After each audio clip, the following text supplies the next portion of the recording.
Hello, hello. In this video, I'm going to show you a few life hacks on how to use computer-based exam system efficiently. Well, working for gold approved ACCA learning provider and platinum provider, I had a chance to talk to those people who are actually creating the system and ask them how to use it better and whether the problems that the system currently has are ever going to be fixed or not.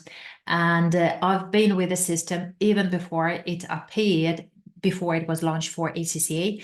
So I have experience and I'm willing to share with you a few details. So first of all, when you look at the requirements, you will see that that is a proper document that can be resized. And that is great. And actually, each and every screen could have been made like that. And I know that for sure because I have designed some questions in this system. Well, actually, many questions in this system, and I know how it works. But unfortunately, ACCA does this job. So they put it as PDF document. And because it is PDF document, this means that when you're resizing it, what you are getting is this very unreadable font. And that is bad because, well, you need to be able to read it. So instead of organizing your workspace like that, so having text document here, let's say, and PDF here, and trying to decipher what it is there, especially if you are not lucky and your training center, the one that you chose to take your ACCA exam, does not provide huge monitor, then what you can do, you can take this, copy paste it, and then you can open a scratchpad that is here, and you can just insert whatever you've learned there from there. So see, that is the scenario. And when we are answering question 1, we need organization information, and quite often we just need exhibit 1. So we are going to take both of them and insert them into our scratchpad. That is going to actually make our work more efficient, because now see what I can do. I can close this document and I can resize it and put it side by side, and still the font is okay. And this means that I can actually read it, and that's fantastic. Now I can delete something that is not important. I can use Control-B, Control-I, and Control-U hotkeys to select the scenario, the text in any way. So the same hotkeys that work for your Microsoft Word is going to work in here. Please use them. If I see that something is very important in here, like what's that we need to evaluate this problems of performance measurement and management, and this or this, then I can just copy paste it in my text document right away. So see, that saves our time actually. The scratchpad is going to be transferred to the next questions that you are going to attempt. So if you completed question A, you can just clear the scratchpad and start anew for question 2, for question 3, and so on. And that is how we do that. Now, talking about spreadsheet and calculations. Another important thing is that your calculations should be properly presented. And let me show you how to do that. So look, in this very question, we need to calculate value for money. And value for money means that we need to use 3E. And 3E means that we need to calculate. And we have an appendix that provides us with the numbers that we need. Here it is. It is appendix 2. So we need to treat spreadsheet as a deliverable. So we are going to give our client, the one that is implied in the scenario, this report. So we will need to put the number of the requirement that we are answering, so B. Then we're going to write appendix, let's say 1, because we start numbering within the spreadsheet. Then we are going to name it value for money analysis. And then as it is value for money, we need to calculate economy, efficiency, and effectiveness. Now, what you're supposed to do, you're supposed to make the calculation so that it is easy to understand. This means that you cannot just copy paste whatever was there and write a formula as, let's say, B7 divided by B13 minus B9 and so on.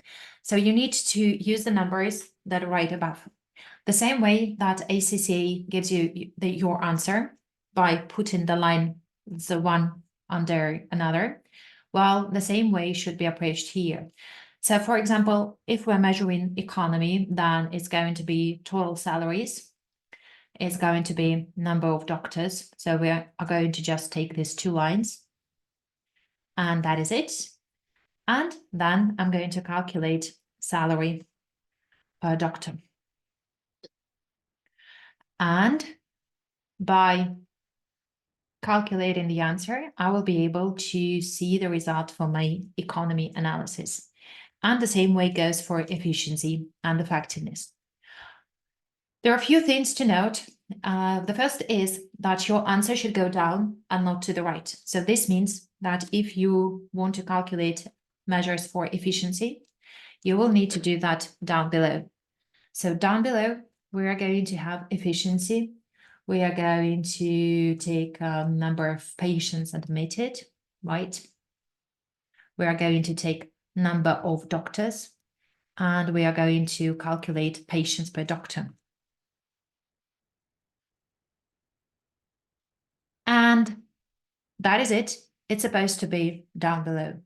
You cannot put it to the right, because the thing is that the marker does not expect to see anything to the right. And chances are that they will not even see that if their screen is like that. So they will ignore a part of the answer. Another important thing is that you actually use formulas like B2 divided by B3 and not put numbers. So in this case, we could not just write 10,000 divided by 50. We were supposed to take B10 and divide it by B11. Another important thing is to make sure that your answer is visible. So if, for example, the column width is like that, the marker will not be able to see what was there. And as such, it may as well be that you will not get marks because it will be impossible to check that. The thing is that in the screen that the marker has, they are not able to resize a column, and they are not able to step on the cell, double click on it to see how the cell was arrived at. What they can do, they can step on the cell and then they can look at the formula bar. But the problem is that the formula bar is scrolled down when your work is scrolled down. So it will not be visible if the page is scrolled down. So that creates problems with marking students' work. And it's very annoying. So please make sure that your answer is easy to read and easy to spot marks. So that is how you do that. Please remember that the question on value for money requires a certain approach for you to score the full marks. So please follow the workflow. Now, another important thing with this computer-based exam system is that sometimes you cannot copy or paste any part of the scenario. That is because you need to activate copy-paste feature. That will be activated by pressing on this hand button, and it's usually at the top left corner, so look for it. What else? Well, I think that this is it.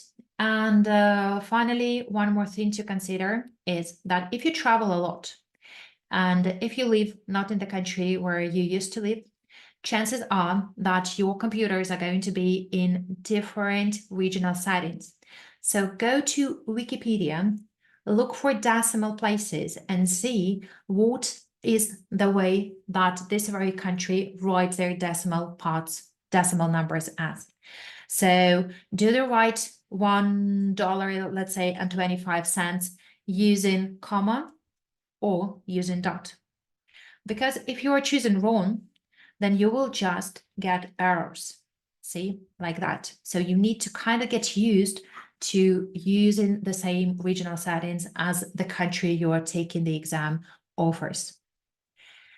And another thing is that it would be beneficial to you to select a region and apply the right number format so that you would clearly see that the number is, let's say, 10,000 and not 100,000. But please never try to save time and click on the intersection of lines and columns. If you select the whole worksheet and try to apply some formatting, there are high chances that the screen is going to freeze and it will be irresponsive for a couple of minutes. In order to find that, you can press next and go to the next question. You will lose some time because now you will need to open everything again, but at least you will not have to sit there for 5 minutes and wait for the system to unfreeze. That is why it is very important not to block this next button. So make sure that at all times you can see the next button so that if for some reason the system gets frozen, you will be able to go next or you will be able to go back. Now, there are other aspects of this computer-based exam system that we can discuss. Not today. These were the most important. So please apply them and, well, good luck at your exam. Bye-bye.